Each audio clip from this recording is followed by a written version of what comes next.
Virgo, this is your week ahead astrology forecast by Astrology Motivation. In these weekly videos, I review the major planetary aspects and transits, and I let you know how they aspect your natal sun and what that's going to mean for your bottom line. This is for the week of September 22nd to the 28th, 2023. We're going to start off with the broad stuff, the big stuff, the charts of the week.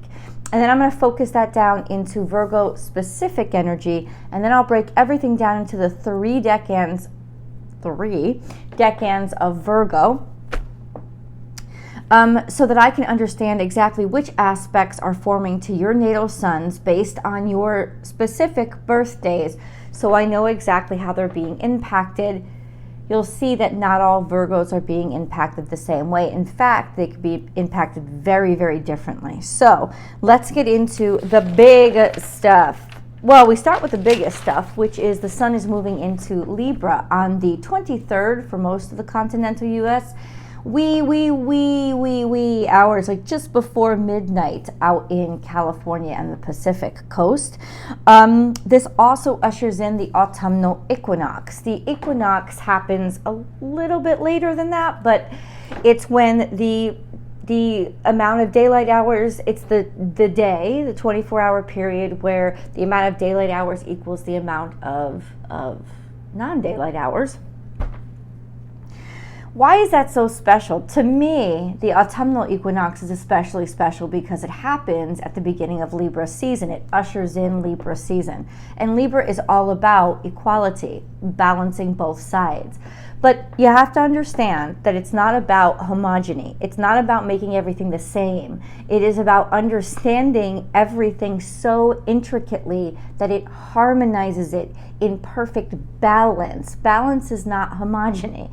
Balance is harmony. That's what it is, and that's what Libra energy is so wonderful at. Because we have a spring equinox, and it's in Aries, and that's not really about balance at all.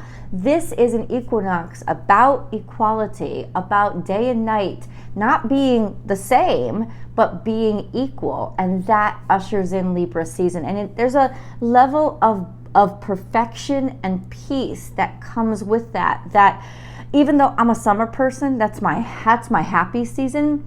You really feel a peace coming into the fall, and I hope you do too. But it's always been that way, and clearly just a reminder that we are still very much connected to our natural world. As the sun moves into Libra, it is still in opposition to Neptune. It will be through the 26th of this week. That is distracting energy. It is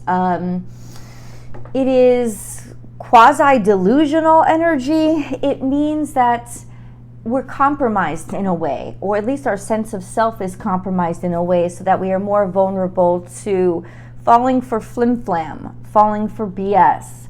And the fact that Mars is also Mars is also in opposition to Chiron can also make us feel, in a way, impotent in a way, even though ironically it's also sextile to Venus, which is a very virile energy. Mars opposite Chiron can remind us of all of our, especially physical injuries, old injuries, and make us feel like constantly grinded on by difficulties, any difficulties we've had in moving forward.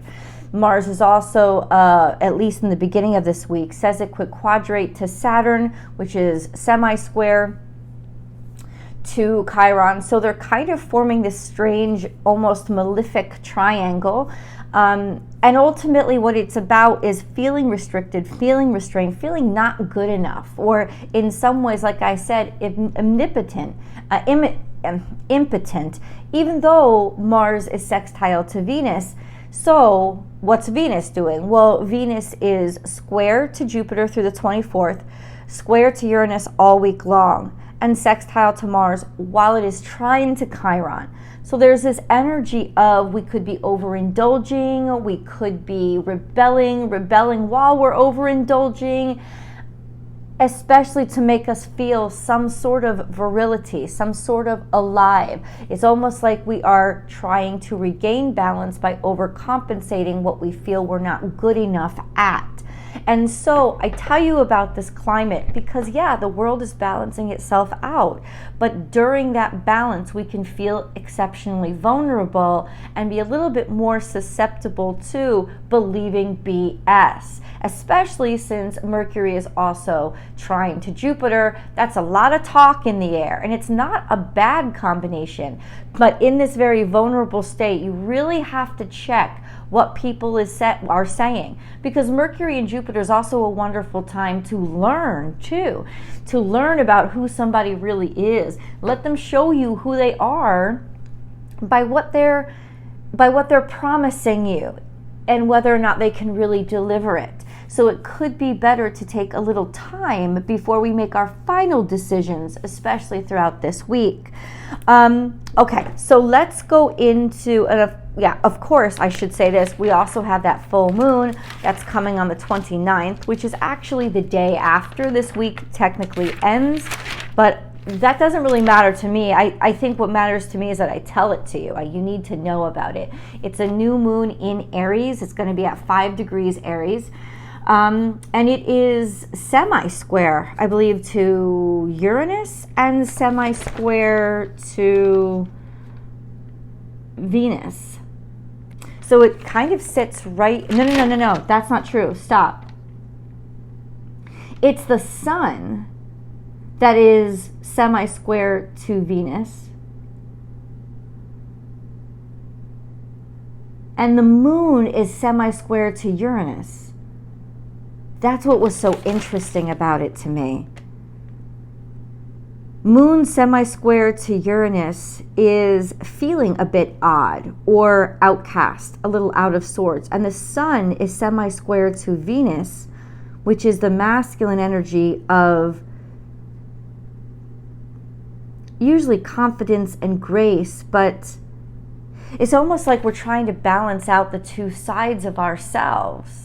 The two dynamics of ourselves, like what we show to the world, what attracts people, and what we feel like we have to hide because it will make us isolated. You know, the assumption, the feeling of what we need to, the oddities that we feel we need to hide, when in reality, balancing those two out is what's necessary to really come together, be whole, and be loved and accepted by, and love and accept others. Of course, because Libra season is about partnership. Oh, I love that. Okay, so let's get into Virgo specific energy, shall we?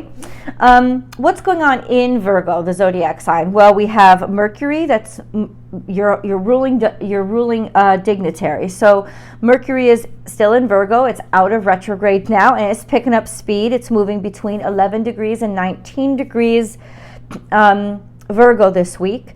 That means it's moving about 8 degrees, and that's good because it at full speed ahead, it can move about 10 degrees. So we're 10 degrees a week. So it's getting back its momentum, and that's a very good thing, which makes it between 11 degrees and 19 degrees. It makes it conjunct to those of you who are born in the second decan of Virgo. And then we have the sun, and the sun really only for this first day is in Virgo. It's transiting into Libra for the rest of the week. What is Mercury doing? You should always know what Mercury is doing, and I recommend this to you as a Cancerian who lives every single day knowing, feeling exactly how much their ruling dignitary really does impact you every day. So even though some ruling dignitaries, most ruling dignitaries, all ruling dignitaries move slower than the moon, Mercury is the fastest moving, second only to the moon. And you'll feel it. You'll feel that mercurial, those mercurial interactions impacting where your mind goes and where your attention is and what your focus is on, what your interests are in. So Mercury right now is in Virgo between 11 degrees and 19 degrees, meaning that the focus is about pragmatism. It's about getting things done. It's about scheduling things and making sure you have everything that you need, especially going into the fall season, really organizing things and making sure that there's a reliable schedule. We have Mercury trine to Jupiter through the end of the week, and at the end of the week Mercury is going to be trine to Uranus. So there's a lot of interaction from Jupiter, which is all about expansion and growth and learning and and even like adventure, curiosity about learning about things that we haven't learned about before, to Uranus, which is thinking outside of the box and being interested in things that aren't, or putting all that information together in a different way, in a unique and interesting way, a way to connect what we know to what we don't know, to understand more of what we don't know. And then I said on 9/29, which is just the next day, is the day of the full moon. Mercury will go into opposition with Neptune. This is the same day as the new moon. This can be very distracting energy as well. It can be harder to think or harder to think clearly. And in a way, it is Mercury being asked to think intuitively, which it doesn't do well. So it can be a little bit uncomfortable, but not necessarily lacking insightfulness. Just an FYI. So let's go into the 3 decans of Virgo. If you know that your natal sun is between 0 and 9 degrees Virgo, it's in the first 10 degrees of Virgo. So you guys are Virgo 1s. This correlates to Virgo birthdays essentially in August. So August, anywhere from August 22nd through the 31st would be Virgo 1. Your natal suns are in opposition to Saturn. They have been all year long. I think this has been more exacerbated because of the interactions with Saturn between, it's just been a little bit more exacerbated lately, but ultimately what that means is feeling restricted all year long. This sense of restriction, being held back, not being understood really for what you desire or being allowed to do what you desire. This can be tremendously difficult energy, but it can also teach you a lot about who you are, a lot about yourself, and a lot about what you're capable of. And so this whole year is about understanding those things. We have a quincunx to Pluto. Quincunx to Pluto is not really wanting to take any guff or taking any shit. You probably have a shorter fuse, especially with tensions with authority figures, rules, laws, regulations, commitments. This can be a very frustrating year. Why? Because it's building you up to change. It's building you up to make the necessary changes in your life and get out of the places you've become stuck in, which is honestly something that can be very easy for Virgos, since you make the systems and that's how you feel really successful. But ultimately, this year is all about realizing there's a lot of systems that have to change in your life. And then we have this, for the next couple of months, sextile to the south node, trine to the north node, which means there is this encouraging push toward or comfort with becoming more conscious of those things that once seemed weird to you or once seemed unattractive or distant or like not you. And now you're starting to realize maybe I'm getting more comfortable with what wasn't me, right? Especially by finding opportunities through what I'm good at. So being able to find an easement with turning a corner in your life. And then this on the 29th, during this new moon, you guys, your natal suns will be quincunx to the new moon, which means there can be extra frustration when it comes to your own individuality, who you are, your own sense of self, maybe feeling swallowed alive or swallowed whole. So that will be a very emotional, frustrating, agitating, and maybe angry moon. Just an FYI. But it will help you release and understand what to release. And it's almost like really waking you up now as we head to the end of the year of what needs to start shifting in your life so you don't feel trapped or like you can't be who you really are. Virgo 2s. If you know that your natal sun is located between 10 and 19 degrees Virgo, you guys are in, your natal suns are in the second group of 10 degrees of Virgo. You guys are Virgo 2s. You're the ones whose natal suns are conjunct to Mercury all this week. This is very bright and very astute energy, especially trine to Jupiter. You're thinking, you're broadening, you're expanding, curiosity about especially foreign languages, foreign cultures, why people do different things. Like, broaden your mind this week. It's an exceptional week, exceptional opportunities, especially when it comes to communicating, thinking, and learning.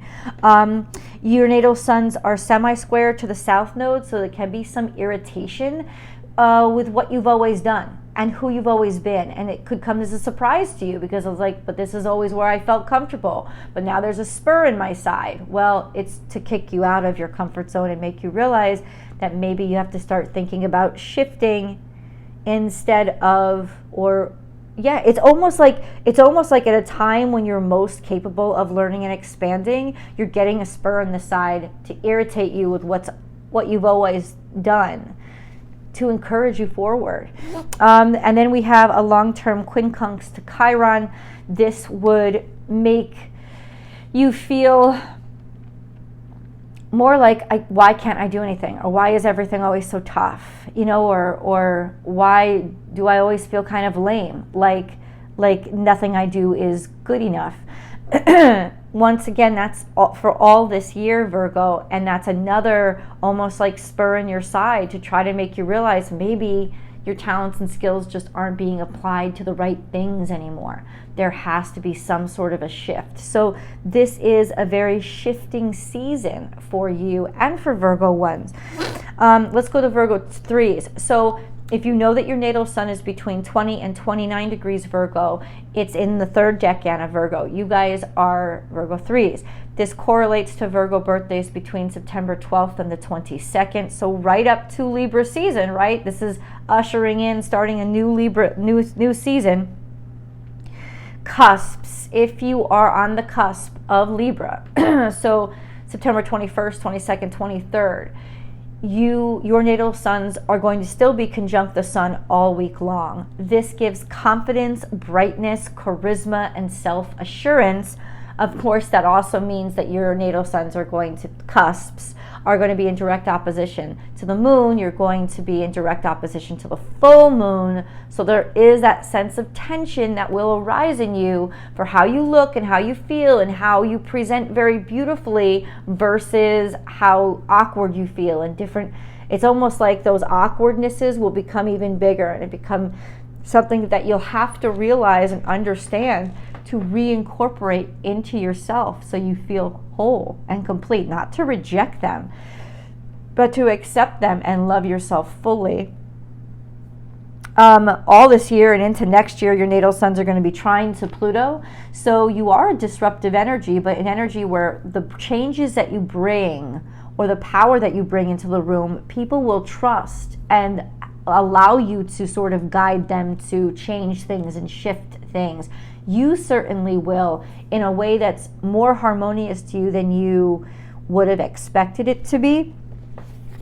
Your natal suns are in opposition to Neptune. They have been and they will continue to be. This is long term for the next couple of years, which is very creative energy, but it can be also very distracting. Also, you can become more vulnerable to being more deceived, especially now with the sun still conjunct your natal sun. Open where you shouldn't be open, right? Because you're distracted, not seeing all the details that you normally would, and sort of being led. It's just easier for you to be led astray right now, is what I'm saying. So it's best to check twice. It's best to think twice. It's best in important situations to ask for a second opinion. Just an FYI, that's over the next 2 years. And then we have a trine to Uranus, which is really clever energy and really powerful energy when it comes to your own independence and accepting who you are and being who you are and really establishing your ability to be unique, your own personal uniqueness, seeing the value in that. That's for the next couple of years too. So yes, this is more of a spiritual shift. This is more of a consciousness shift, whereas Virgo 1 and 2 is more actually a life change, a life shift. But ultimately, all of you are shifting this year. And that's very profound, since Virgo is usually the sign that keeps us steady. But maybe it's those old channels that are worn and decrepit. And so we have to build new ones in order to continue being steady in the future. I love you guys. You let me know if you've felt these shifts. Definitely give this video a thumbs up if you have enjoyed it, and share it with somebody that you know would enjoy it too. Don't forget to subscribe to the channel so that we can grow here on Astrology Motivation. And then hopefully I will see you over on Born Without Boundaries Tarot for your week ahead tarot card message. I love you guys. See you in the videos.